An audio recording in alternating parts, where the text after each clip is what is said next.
Hi friends, I'm Ryan, and today I'm on a bench with my friend Gerald. How you doing, Gerald? I'm doing really good, Ryan. So Gerald is here today to help us learn a little bit about hospitality, which is a big word that means welcoming people and doing cool things with people. And what we're going to do today is we're going to make some food.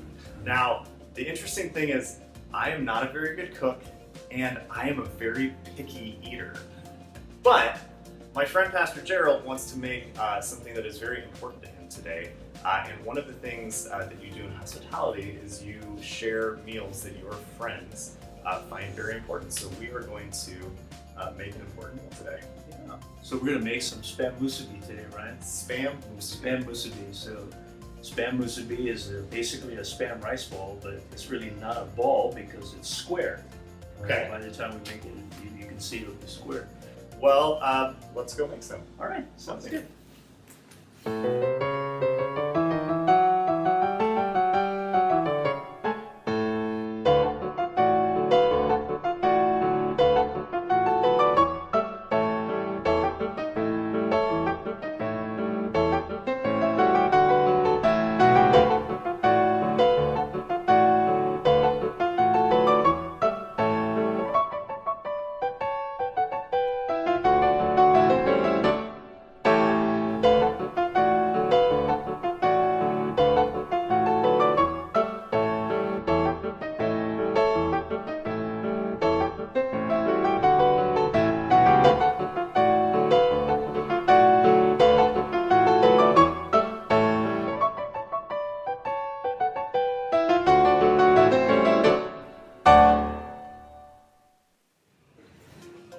Okay, so we've prepared the spam musubi. This is the first time I've ever eaten anything like this. First time ever for Ryan. First time ever, seriously, I've never eaten spam, so I'm gonna try. How do I, like a sandwich? It's actually like a sandwich. Okay. You can eat any way you want to, but you have to use your hands. Okay. There's no forks, nothing like that. No utensils, all hands. Let's do it. All right. Okay. So my style is to take it lengthwise. Shouldn't talk when you're eating, but you take that first bite with the spam and the egg. That's actually really good. Isn't it good? Really? No, it's really good. So it's a little salty, a little sweet. It's like, with the teriyaki sauce, it's like sushi except like Texas barbecue. That's right. It's a little cheaper steak. Yeah. It's a little cheaper steak. Yeah, no, it really is. In fact, that's what we call it in Hawaii. It's the Hawaiian steak. Okay. Mm-hmm. That's awesome. So, Gerald, why is spam musubi so important to you? Yeah. Well, it's interesting. When I was in Japan last fall, I traveled to Okinawa, where my grandparents are from. I traveled to Japan and Okinawa with my family from Hawaii. There were 10 of us. But when we got to our relatives' home in Okinawa, there were like 45 people there. And they were all related to us. And they couldn't have been more welcoming, more hospitable. They were laughing and joking. And a couple of them did dances for us. And really, they reminded me so much of my grandmother in particular. Because my grandmother, as we were growing up as children, she and my mother had a restaurant.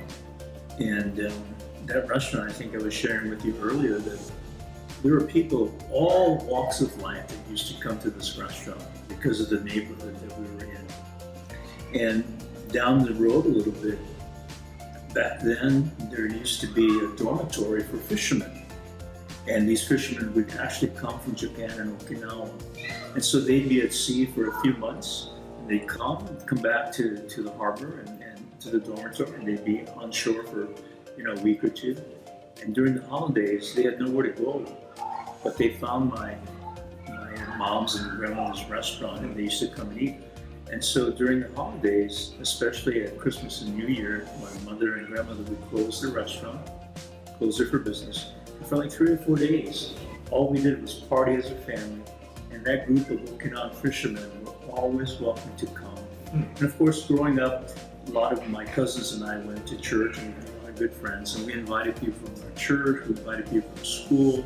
And of course, my mom and her brothers and sisters, they invited their friends. So it was like the United Nations. And it's all because of my grandmother in particular. She was so gregarious and so welcoming of people. It didn't matter who you were, what your background was. She just loved you and accepted you.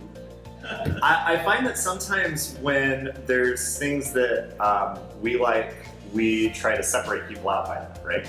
That if I like this thing and you like that thing, then I should be over here and you should be over there.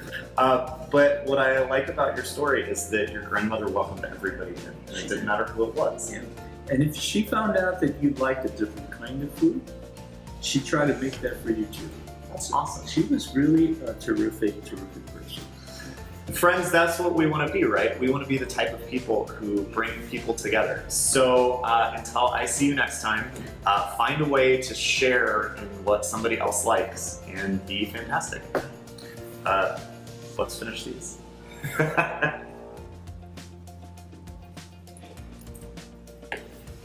That really is so good. We say ono in Hawaii. Oh, no. Very delicious ono.